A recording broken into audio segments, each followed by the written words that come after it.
हाथों की लकीरों पर मत जाइए गालिब, नसीब उनके भी होते हैं जिनके हाथ नहीं होते। जो मेहनत कर रहा हूँ, मेरे को लग रहा है मैं नेशनल में गोल्ड लेके आऊँगा। उसके बाद मेरा एक ही लक्ष्य है, ओलंपिक खेलना और इंडिया के लिए मेडल लाना। इसी बात को सिद्ध कर दिखाया है जोधपुर के पिंटू गहलोत ने, जिन्होंने 21 साल पहले अपना एक हाथ गंवा दिया। लेकिन पिंटू ने हार नहीं मानी और एक हाथ के साथ ही पैरा स्विमिंग शुरू कर दी और कई मेडल अपने नाम कर दिए। ये कहानी है पैरा स्विमर पिंटू गहलोत की, जो कि 36 साल के हैं और उनके साथ साल 1998 में पहला हादसा तब हुआ जब वो बस में सवार थे और बस का ट्रक से एक्सीडेंट हो गया, जिसमें पिंटू का एक हाथ कट गया। एक हाथ के साथ जीना आसान नहीं होता। लोगों को ये कहने का मौका मिला कि अब वो कुछ नहीं कर सकता, लेकिन पिंटू ने हार मानने की बजाय तय किया कि वो कुछ करेगा और अपने इसी हौसले के साथ पिंटू ने तैराकी को अपना शौक बना लिया। एक हाथ से लगातार तैराकी की प्रैक्टिस के बाद वो ट्रेन हो गया और उसके बाद पिंटू ने कई प्रतियोगिताएं जीतकर मेडल और शील्ड को अपने नाम किया।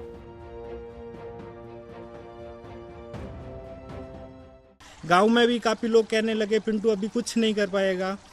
1.5 साल तक मैं बेड रेस्ट पे रहा तो मेरे को खुद को भी नहीं समझ में आ रहा मैं क्या करूं। 5 महीने पहले जब मैंने ये मन में सोचा कि मेरी फैमिली का क्या होगा, लोग ऐसा बोल रहे हैं, तो मैंने वही सोचा मैं कुछ ऐसा करके दिखाऊं। तो मेरे परिवार वालों को लगे पिंटू आज भी किसी के ऊपर बोझ नहीं है और बहुत कुछ मैं कर सकता हूँ। जो मेहनत कर रहा हूँ, मेरे को लग रहा है मैं नेशनल में गोल्ड लेके आऊँगा। उसके बाद मेरा एक ही लक्ष्य है, ओलंपिक खेलना और इंडिया के लिए मेडल लाना। पिंटू ने साल 2016 में नेशनल चैंपियनशिप जीतने के बाद बच्चों को स्विमिंग की कोचिंग देना शुरू कर दिया, लेकिन किस्मत को कुछ और ही मंजूर था। साल 2019 में पूल की सफाई करते वक्त लोहे का डंडा बिजली के तारों को छू गया, जिससे पिंटू के हाथ में करंट लग गया और इलाज के दौरान पिंटू के करंट लगे हाथ को भी काटना पड़ा।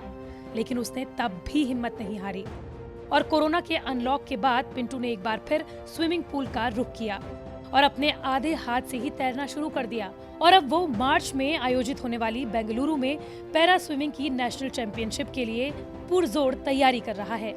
आपको बता दें कि पिंटू पैरा स्विमिंग की 17 नेशनल और 4 स्टेट प्रतियोगिताओं में भाग ले चुके हैं। साल 2005 में स्टेट पैरा चैंपियनशिप में 1 गोल्ड, साल 2006 से 2008 तक पैरा एथलेटिक्स में 6 गोल्ड और 2 सिल्वर वो अब तक जीत चुके हैं। उनके हौसलों की उड़ान यही नहीं रुकी, बल्कि तैराकी के साथ साथ साल 2007 में पैरा नेशनल चैंपियनशिप में नौकायन के साथ इवेंट में भी उन्होंने गोल्ड जीता था।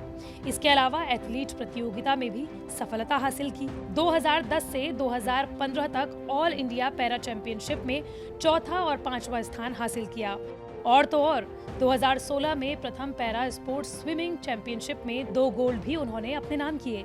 राजस्थान सरकार ने साल 2016 के बाद नेशनल चैंपियनशिप में गोल्ड जीतने वाले खिलाड़ियों को सीधी नौकरी देने का ऐलान किया था, लेकिन पिंटू ने पैरा शिविर में साल 2016 में चैंपियनशिप जीती थी।